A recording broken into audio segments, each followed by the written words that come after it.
I mean, you can go ahead and do your thing. Okay, so you got the key I showed you earlier.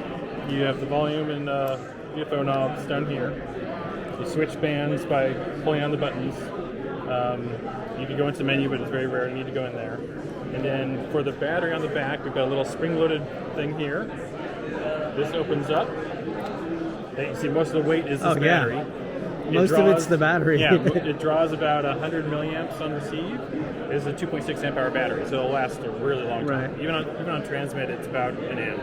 And this is the ATU up here. That's the ATU. Wow, that is tiny. Yeah, that's the loading coil for the whip. Right, right. This is the ATU. It's all vertical, so you can't see much of it. Yeah, that's great. Down here is a battery charger built in, so when you plug it into power, down the side, then it'll charge the battery if needed. You got the speaker down below. You just kind of see it in there. We have a little storage slot here for the key adjustment Allen wrench. And if you lose a counterpoise nut, like you drop it in the grass, you can't find it, you store an extra nut right in here. Oh.